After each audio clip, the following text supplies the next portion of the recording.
Welcome back. This section of the show is called Ask FPA.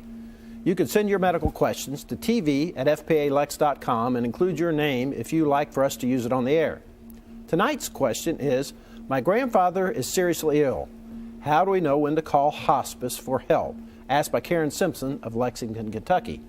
And here to help me answer that question is my next guest, Miss Christy Yan, who is the provider liaison with what is now Bluegrass Care Navigators. Good job. Yes. Now, we should start off with saying, I guess November's National Hospice and Palliative Care Month, and you all have been providing care to Central Kentucky, and I say Central Kentucky, you may tell me where else, for 40 years. 40 years in Fayette County.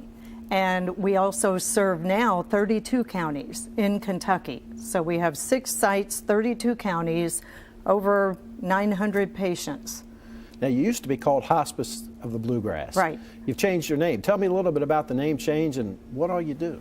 Well, it was very deliberate, and it was kind of behind the scenes for a little bit, but we rolled out the new name about 2 years ago, which is hard to believe that we've been that name for that long. We're so used to it, but others are not. And so we still have to get that word out because we provide a lot of services to the community for the seriously ill and beyond that and before that.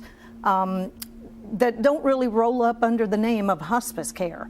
So we can't deny that a lot of people have a stigma. They walk around that big elephant in the room. Even a lot of providers do. You know, we can't deny that. So we want to be able to talk about it in a way that shows the benefit that it is. So maybe we describe the benefit and then give it a name. Outside of hospice care, we have so many other services that we're providing now along that continuum of care that we deliberately changed the name to show that we help you navigate through that continuum. Well, tell me some of those. Those are some personal care? And very basic, medicine? Personal care, private duty care. We say it's basic, but when you need it, it's not basic. So that is something that's provided on an hourly basis, and it's a personal pay type of thing by the hour.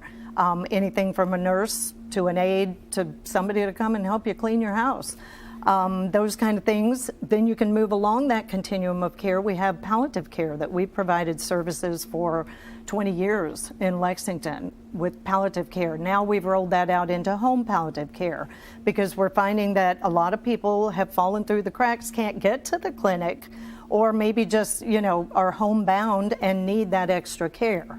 So palliative care, home primary care we now have because people are taxed to get to their primary physician. Okay. Those are a lot of new things that the Bluegrass Care Navigator is doing.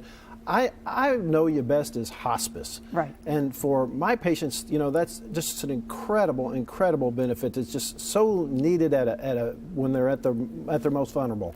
So tell us, what does hospice, what can it do? How do you access it? Hospice care can be accessed by anyone, okay? We get the misconception that only the physician can make the referral or the specialist can make the referral. Anyone can make a referral to hospice care. We have one phone number, and I think they'll probably have it up there at some point, one phone number that can access any of our services, including hospice care. So to answer the question that the lady sent in, you know, how do I know when? Or how do I know how, or if it's the right time? Typically, when someone is seriously ill and they've been battling something for quite some time, when you see more falls in the home, maybe, you know, a very marked weight loss, they're not eating, they just don't have any desire to participate in the normal activities of the day. Those kind of things, in addition to that serious illness. Now, it does require, in order to access the benefit, that a provider certify that given the natural progression of this disease, you would likely not live past 6 months. Now, you know, that's not a sentence. That is a likelihood, and we don't have a crystal ball, but we know that given the natural progression, and at this point that we've seen it, you likely would not live past 6 months. Now, we have people who live much longer. And you don't know, And, right. And I would also say hospice, we used to think of cancer care, but it doesn't have to be cancer. Not at all. It's any disease that is, you know, going to eventually be end of life, okay? So COPD, heart disease, those two combined, outweigh the number of cancer patients that we serve now. Used to be primarily cancer. We've come so far with treatments and options that we don't see as many cancer patients now. HIV/AIDS has taken a rise. So there are a lot of things, renal disease, all of those are things that we can help with and support. Well, you all do a great job, and I know for my patients and for me, it's a blessing, and we thank you for coming and sharing. Now, Bluegrass Care Navigators. Thank you. Thank you. We'll be right back.